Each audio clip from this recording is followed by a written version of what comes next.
బుట్ట మీద డైరెక్ట్‌గా వర్క్ చేయాలంటే ఇదే ప్రాబ్లమ్ అవుతుంది. B7000 గ్లూతో చాలా కాంప్లికేట్ అయిపోతుంది.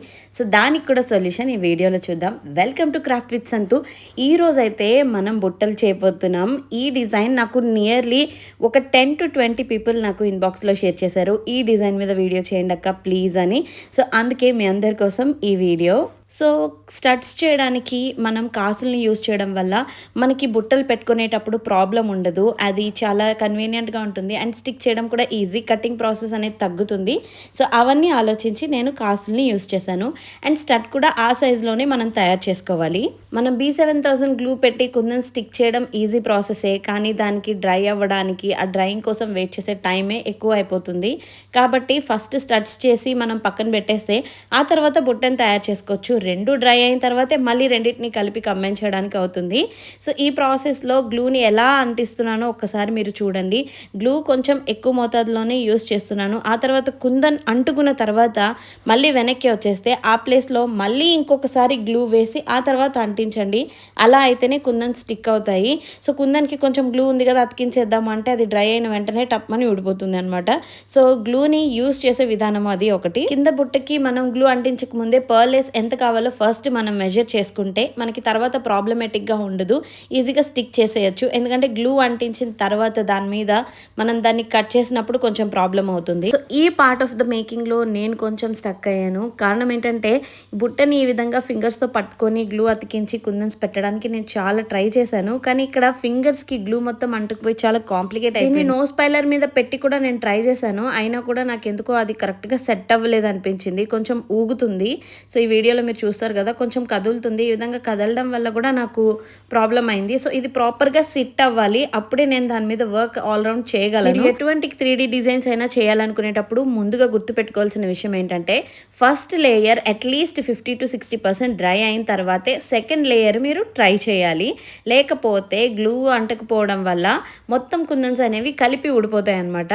కాబట్టి ఈ ప్రాసెస్ని కూడా మీరు గుర్తుపెట్టుకోండి. నేను మీకు ఎన్ని విషయాలు ఎన్ని టిప్స్ చెప్పినా సరే మీరు సొంతంగా ప్రాక్టీస్ డైలీ చెయ్యనంత వరకు మీకు కొన్ని విషయాలు అర్థం కాదు. ఎందుకంటే థియరీ వేరు, ప్రాక్టికల్ వేరు. మనం ప్రాక్టికల్గా కొన్ని అప్లై చేస్తేనే లైఫ్లో కొన్ని విషయాలు మనకి ఓన్గా తెలుస్తాయి.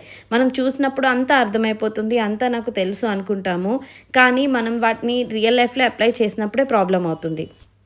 ఫైనల్లీ నా ప్రాబ్లమ్కి సొల్యూషన్ దొరికేసింది. ఈ గ్లూ స్టిక్ పెన్లో ఇది కరెక్ట్గా సిట్ అయిపోయింది. నాకు ఎటువంటి ప్రాబ్లం ఫేస్ చేయాల్సిన అవసరం లేదు. అండ్ ఇది రౌండ్ షేప్లో ఉండడం వల్ల ఈజీగా నేను దాన్ని రొటేట్ చేసేసుకోవచ్చు.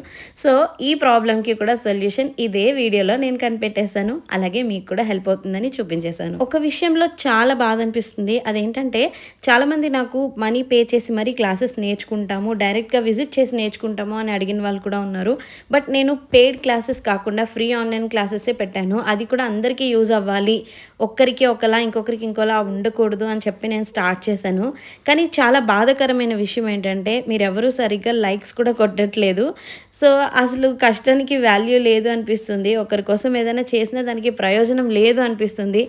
అట్లీస్ట్ ఒక లైక్ ఇచ్చినా, మీరు హైప్ ఇచ్చినా అసలు నాకు దానివల్ల ఒక ప్రయోజనమైనా ఉంటుంది కదా. ఇంత కష్టపడినా సరే దానికి యూజ్ లేకుండా పోతుంది అనే ఒక చిన్న బాధ అనిపించింది. అందుకే మీ అందరితో షేర్ చేసుకుంటున్నాను. ఈ ఇయర్ రింగ్స్ మనం పింక్ అండ్ గ్రీన్ కాంబినేషన్తో తయారు చేస్తున్నాము. కాబట్టి పింక్ అండ్ గ్రీన్ కుందన్స్ మాత్రమే నేను ఇందులో యూజ్ చేశాను. సో, ఫస్ట్ స్క్వేర్ కుందన్స్ యూజ్ చేసిన తర్వాత 4mm పింక్ కుందన్స్ నేను యూజ్ చేశాను రౌండ్. ఇక్కడే మీరు మీ క్రియేటివిటీని చూపించవచ్చు. Different types of kundans use చేయొచ్చు, different type of patterns use చేయొచ్చు. దాంతో మీరు ఈ బుట్టని మీకు నచ్చిన విధంగా డెకరేట్ చేసుకోవచ్చు.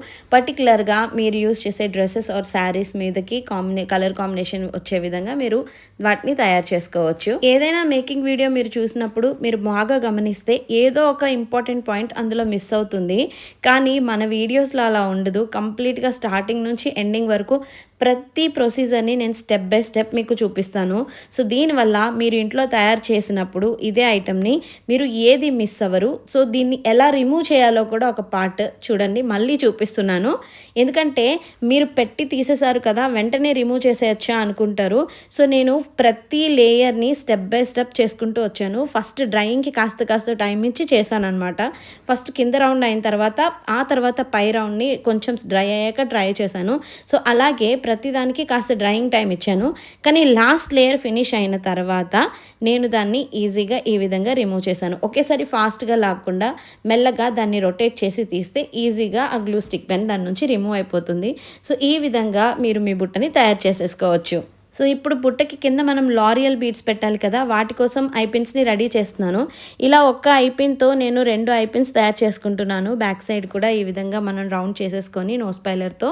సో ఈ విధంగా చేయడం వల్ల మనకి ఐపిన్స్ అనేవి కలిసి వస్తాయి. అలాగే ఐపిన్ సైజ్ మరీ పెద్దగా ఉంటే బ్యాక్ సైడ్ స్టిక్ చేసినప్పుడు బుట్టకి కొంచెం ప్రాబ్లం అవుతుంది. కాబట్టి సైజ్ కూడా కొంచెం మినిమల్గా ఉండేలా చూసుకోండి. సో ఈ విధంగా లారియల్ బీడ్స్ యాడ్ చేసుకున్న తర్వాత వాటిని టైట్ చేసేసుకోవచ్చు.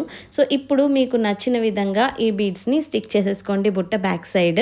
నేనైతే ఒక బుట్టకి 6 సైడ్స్ ఈ లారియల్ బీడ్స్ ని స్టిక్ చేసుకున్నాను ఈ విధంగా. అలాగే ఇయర్ రింగ్ కి కూడా బ్యాక్ సైడ్ స్టడ్స్ పెట్టేశాను. సో ఈ విధంగా డ్రైయింగ్ కి ఒక 4 అవర్స్ నేను కంప్లీట్ గా వదిలేశాను.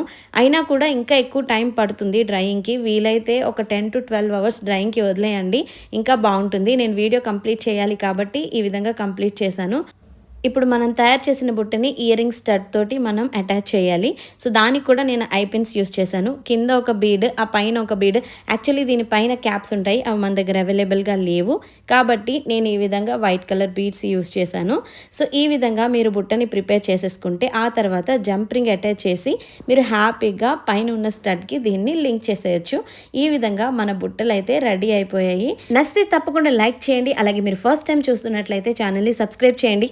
నెక్స్ట్ మీకు ఏ మేకింగ్ వీడియో కావాలో తప్పకుండా కామెంట్ బాక్స్లో కామెంట్ చేయండి.